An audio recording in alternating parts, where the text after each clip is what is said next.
Welcome to Beyond the Headlines. My name is Joyce DeRiga. I'm editor of the Chicago Catholic, and this is where we go beyond the headlines to talk about the people who are making the news in our newspaper. And today our guest is Father Robert Miller. He's retired now, but he's a longtime pastor on the South Side and for the Archdiocese of Chicago. And he's also does Civil War reenactments. He also has spent a lot of his off time, if priests have off time, educating people about faith in relationship to the Civil War and the role it played. And now he's got his latest book is Faith of the Fathers, the comprehensive history of Catholic chaplains in the Civil War. And it's super interesting, and so he's here to talk about it and share about everything with faith in relationship to conflicts and down through history. And welcome, Father. Thank you, Joyce. Great to be here this morning. Thank you. So for people who don't know, I mean, we've known you a long time, but how did you get started in your interest in the Civil War in particular, but it expands to beyond that. But if you can start there. Yeah, it's like everybody. It started off early in life. I started off loving archaeology early as a child, then moved into World War II in high school and in graduate school, college. And then gradually, I always say when I was a member of the Redemptorist religious order for 20 years. And while I did that, I was a traveling preacher, traveling missionary, and I wound up preaching in Vicksburg, Mississippi. And I knew there was a huge battle there. I didn't know much about it, and I made a little crack from the pulpit about, I know there was a battle here, and I'm sure somebody will tell me who won. Well, I knew who won. It was the North. But a lady came up to me afterwards, Father, would you like to see the battlefield? She was a licensed tour guide. So that began it. That was back in the early 80s. Then I just started devouring the topic and gradually moved into where's something on religion. And there just wasn't much written on religion in the Civil War, which led to my first book, which was this one actually right here, Both Prayed to the Same God, and then led to the other ones that's out now. So now this one has been, it's been a yeoman's task. Like, talk about how this all came about. Yeah, it's been a 20-year task, Joyce.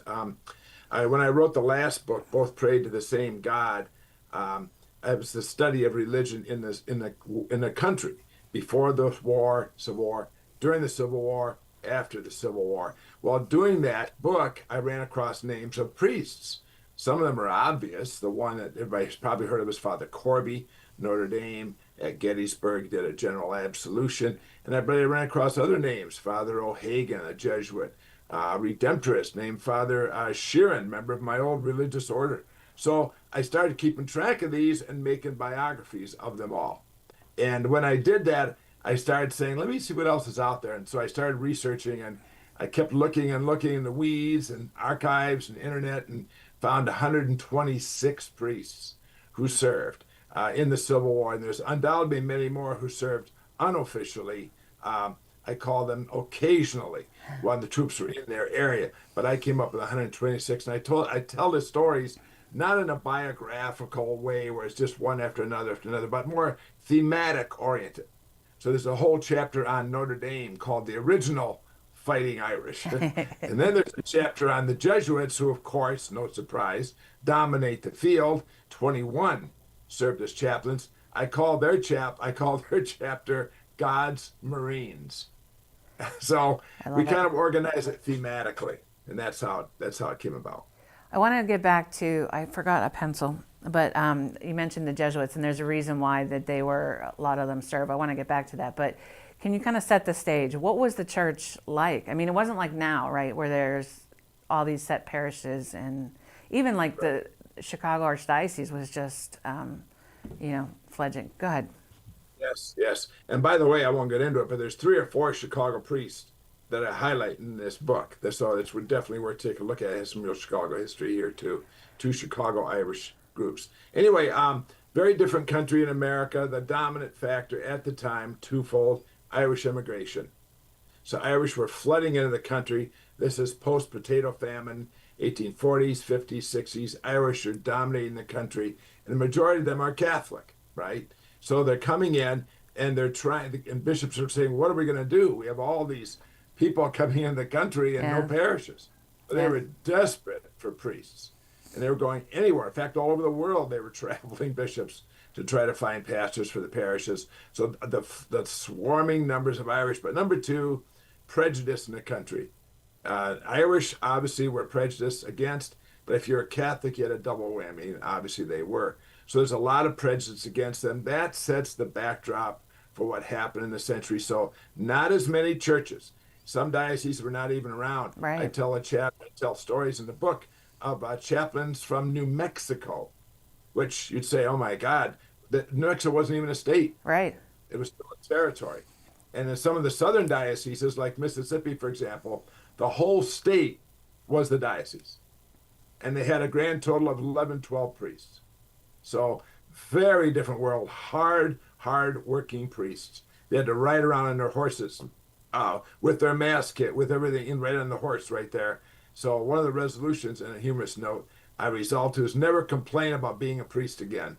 Because having read about these guys, I say, oh my God, my life, with all the comforts we have so much that they didn't have. Well, it's hard to comprehend, right? Because, you know, at least in Chicago, it's a big city. We're blessed with, you can go you don't have to go that far, mostly, like at least in the city. Maybe in the suburbs, you have to maybe go 20 minutes or whatever. But I mean, and then you can have Mass every day here. You can find somewhere, if you have transportation or whatever, you can find Mass somewhere. I mean, you're talking like at that time, you know, maybe they had Mass once every few months sometimes, right? Right. Yeah, exactly. So a lot of times during the Civil War and even after the war, before the war, priests would be traveling around looking for Catholic families and finding chunks because immigrants would tend to clump together. So that's how the parishes began. They'd find 15, 20 families together, and he would say, okay, let's start a parish here. So that's how it literally began. Now, if the priest found those families, he would ride in and he would get a meal or two or three. Yeah. And he would have a bed to stay overnight. So it was a lot of forming of churches, forming of dioceses. And that led to the factor why a lot of priests couldn't stay long in their service as Civil War chaplains. The bishops needed them back. And some bishops had a lot of trouble letting their priests go because they just didn't have the manpower. It's a good time to explain that. Like how did they serve? You know, what did it look like? And then, if you can, touch on the role of the religious communities. Like, why were the Jesuits able to send so many guys out to be chaplains during the Civil War? Good question. Well, the dioceses were stretched, as we said before. So the bishops were looking for priests in all the right places and occasionally in all the wrong places too. They picked up some very interesting characters along the way. As I said, they went over to Europe a number of times to bring foreigners in, and many times it worked good, sometimes it didn't. So they were trying to minister, the priests were trying to take care of the people that they had, trying to minister as well. Well, the religious orders were already, at least the ones that were there, were already established. The Jesuits, by the nature of their order, most people probably know, they're a missionary order. And also, we don't think about that. Yeah, go ahead. I'm sorry. Go ahead. High intellectual goals, high missionary order, and faithful to the Pope. 3 goals, the Jesuits. They were all over the place. I mean, I literally joke about it. We could go through a whole history. Every rock I turned up, I found a Jesuit. From Pierre Marquette, who went up the Mississippi River, that he was a Jesuit. You know, Jesuits, the only Catholic colleges in the United States at the time of the Civil War, Jesuit. Yeah, but they were founded, like you said, Francis Xavier, they were founded to be missionaries, but in the U.S., we equate them with education. But yeah, yes, go ahead. It's their goal to educate them. And the other thing, religious could more easily, in some ways, become chaplains because, generally speaking, they were not tied down to a parish. So Notre Dame, for example, sent 7 chaplains. They were tied to the university, to teaching. So it was a little different energy. You didn't have one priest for one parish. You had maybe 20 priests for Notre Dame, so you can more easily let them go. And the same thing with the Jesuits and others. So the more full-time chaplains, I designate the difference between chaplains. And all the books on Civil War that have ever been done, chaplains are mentioned many times, but no one designates between full-time, part-time, occasional, whatever. And so I make that distinction that with 126, only 15 priests were what I consider full-time chaplains, meaning 3 years Okay. of continuous service and officially recognized by a government. So that's how hard it was to really stay around that long to be a chaplain. Well, now, my sister's retired Air Force, and the chaplains, are designated, right? They join the military as our priests. We've had some priests that do it, but it was completely different. Like they're on base, full time, or maybe when the troops are deployed, they'll go with them. But it's completely different during the Civil War. Can you explain what it looked like? Yeah, the chaplaincy, I'm giving a talk right now. I'm doing a lot of talks in the book promoting it. And my opening line of the book is this past summer in June 2025 was the 250th anniversary of the U.S. Army. A lot of hoopla, a lot of celebrations. Yes. July 2025, 250th anniversary of the Army chaplaincy. So they're very closely connected. I won't go into the whole history of chaplaincy. We don't have the time, but I will simply say this. There was a history of chaplains in America before the Civil War. Not strong, not well established. The Civil War put chaplain service as we know it today on the map. First ones that passed guidelines about who could be a chaplain. That fact that they were paid, the fact that they were working for a particular unit, regiment, hospital, or a post. So a lot of the guidelines that we basically have today came from the Civil War. That's so interesting. Because we've done stories on like hospital chaplains, and we were talking about we want to do a story like on high school chaplains. But you're talking, and then like these were the first, and this is where hospital chaplains would have gotten it. I won't go to the whole history because we don't have the time, but Civil War under Abraham Lincoln in the North, Jefferson Davis in the South too, but Lincoln's orders, obviously being the Union, established it for the rest of the country. In April and May of 1861, he formally established the chaplaincy and allowed one chaplain to every regiment. And then immediately, obviously, soldiers started getting wounded and killed, so they went to hospitals. And so Lincoln early on realized we need chaplains for the hospital. So he named personally 7 chaplains in Washington. 2 of them, by the way, were Catholic priests. Wow. So early on, hospital chaplaincy had a beginning. And then the post is what we would know best today. A post chaplain would be somebody who would stay in a certain city. And he would minister to the troops in that city, basically. And if it included hospitals, fine.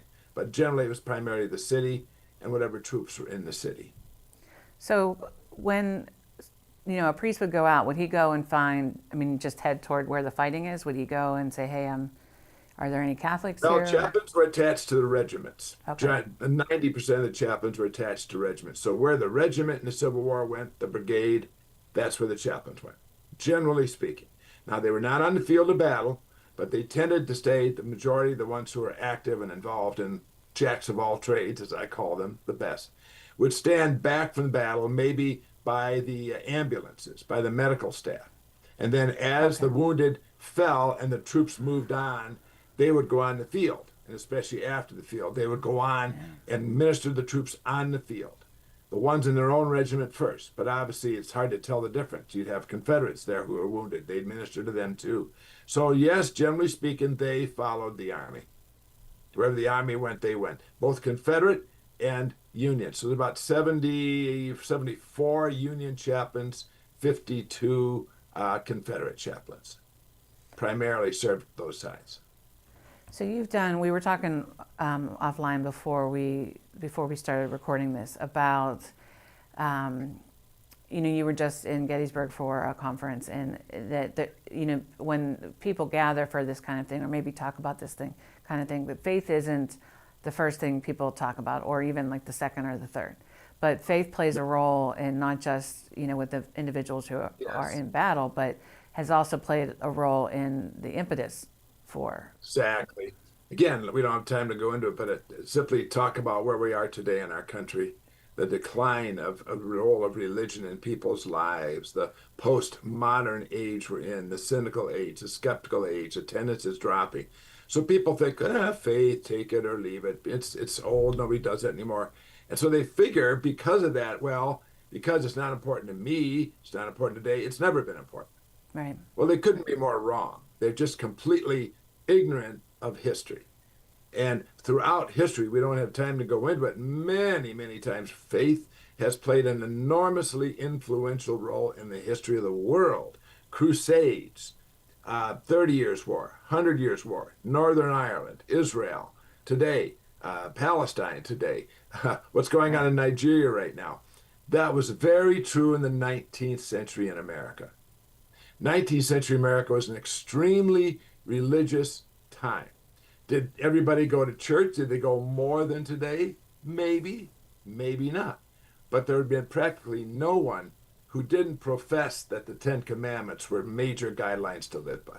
Practically no one would say that. Even if you were called, there are very few atheists, quote unquote.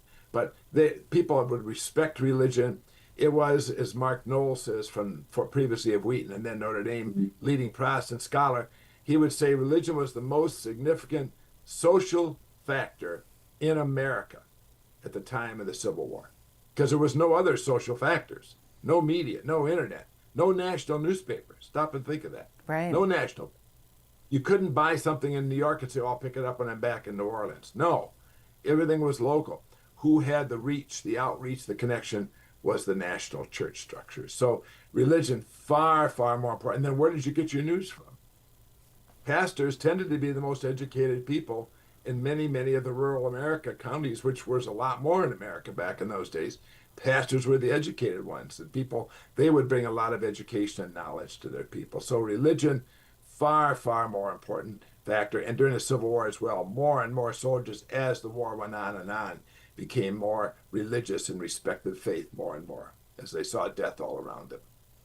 What has drawn you in your life, I'm thinking, to the Civil War in particular? You know, for those who folks don't know, Father was he's a former pastor of St. Dorothy, which is now part of St. Joseph Bakita Parish on the south side, and has a long history ministering to our African American community. Was that always a draw? Like, you've been interested in that community, but I'm just curious what draw you? It's a nexus of a lot of things. Okay. First of all, I mean, as I've said in my previous book, Civil War and slavery is the one unresolved history and an unresolved issue in American history. The Revolutionary War passed the buck on the slavery issue. It was there. It was there in Revolutionary War days. In the southern states at the time, which became the southern states, the original 13 colonies, they supported slavery back then. So they just passed the buck and got around it. You know, well, that issue became back to haunt them in the 1820s, 30s, and 40s and 50s. So that's always fascinated me, that somehow America's never quite known how to deal with the race issue in our country.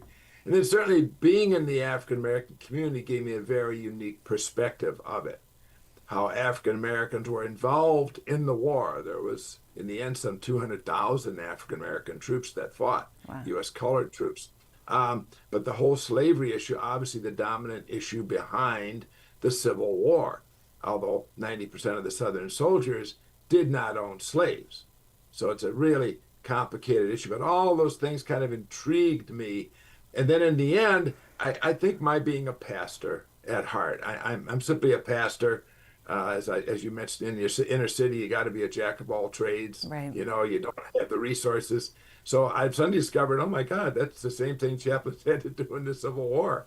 You know, you couldn't be a churchy guy. If you lived and died behind the pulpit and you want everybody to come to you, that wasn't going to happen. You had to go out and have faithfulness, flexibility, and courage. The three virtues that won the support of the troops during the Civil War. And I found a lot of kinship in that with the ministry that I had to do in the city. Well, and don't you think that that's just, in general, you know, that you need to have that to be a good pastor, maybe? Yes, very much so. I'm a product of the 50. I'm born in 1950, so I'm a product of that different I knew pre-Vatican II church. I lived it. I served under it. I knew it. And when Vatican II came along, we were glad to move past it because there was a major shortcomings in the church. A lot of our modern generation of guys people coming out, never knew pre-Vatican II. True. So they yearned for a really simple, clear-cut, black and white, no holds barred, very clear rules, very clear structure. Give me the black vestments, give me tradition. Well, they didn't know what it was like to live under it. for 400 or 500 years. So to me, the importance and structure, yes, no doubt about it. Ritual rules, yes, no doubt about it. But in the end, the pastor is there to serve his people. What do the people need? What is the needs of your particular community? And that's the important thing, is to find out what your community needs. How can I give it to them? How can I help them and bring Jesus to them? Andrew Greeley, whatever you think of his novels, was a sociologist. And he said, very famously one time, Catholics, he found a poll, Catholics simply want to hear a man of God speaking about God in their everyday lives. That was the primary sociological fact he found out. I've always felt that was tremendously true. Amen. What do you hope people get from your book? And then you have other books, so you can pitch those here, and then let us know where you can get. Obviously, Amazon. Yeah, We can look at everything on Number Amazon. one, I kind of said it before. I want people to realize that religion and faith was far more important in the Civil War than people realize. It's one of the forgotten topics. You know, we go to talks about battles, watch the movies, all of that stuff, but you just don't see faith or religion mentioned at all. That's a mistake. You're missing a key part of the battle. And then number two, as I said before, the importance of what I would call believe in belief. Historically speaking, belief, the power of belief, of faith to affect history, nations, countries, worlds, everything, for both positive and negative, is enormous. Now, I want people to begin to think about that and realize that faith in God is extremely important in history. So, in terms of myself, this is actually my 8th book written. I do have a website, faithofthefathers.net, all one word. I've written 3 books that are Lectio Divina, in other words, reflections on the scriptures of every day. Those are a different world. Then I have 3 books on the Civil War now. Most recent one, Faith of the Fathers. The previous one, both prayed to the same God, which is religion and faith in the Civil War. Why was it important? And then lastly, one on Confederate Catholic chaplains. When I do shows down south, they like to hear about their Confederate ancestors. So I targeted that book especially for them. So those books are available on my website or on Amazon.com, or you can certainly go to Notre Dame Press to get Faith of the Fathers as well. It's always such a pleasure to talk to you, Father. I mean, you were one of the first, whenever I first came here, it's like 18 years ago now, I was asking around, they said, who should I go see? Who should I meet? Which pastors in particular should I go see? And you were on the list. And I remember going to see you, and you took me around St. Dorothy and just shared your journey. And, it's always been a pleasure when we get to see you and talk to you. And I can't recommend this enough. We'll promote this on our page. We promoted the interview that we did with you. And for anyone who's watching, please get this book. And hey, if you're any kind of connections in your parish, maybe religious ed or adult education, reach out to Father Bob. You can get him through the website, or reach out to me, ChicagoCatholic.com. Oh, I should plug the paper. Sorry. But you can reach out to me. I can get you connected to Father Bob Miller. And yeah, I completely forgot about my own newspaper. I was super excited about what we were talking about. And so, folks, before we go, if you can check us out at ChicagoCatholic.com, you can see what the Pope's up to. You can see what Cardinal Cupich is up to. And we have lots of great stories about faith in action throughout the Archdiocese. You can sign up for our free e-newsletter that comes out about 3 times a week, and follow us on social media or buy a subscription. It's $30 a year, and that helps to go support our ministry here in the Archdiocese. So one last time, Father, thank you so much. Check out Father Bob Miller. You said Faith of Our Fathers. Thank you for all your support through the years, too, and I appreciate it. I am giving a few talks in some churches around the diocese, so I'm happy to do that as well. So, hey, and shoot me an email, because we have with those, and we can put them in the paper. Sure, so people I will can do go. that. All right, folks, until next time, Father, again, thank you so much, and I'll see you soon, and everybody have a good day. Bye. God bless you. You too.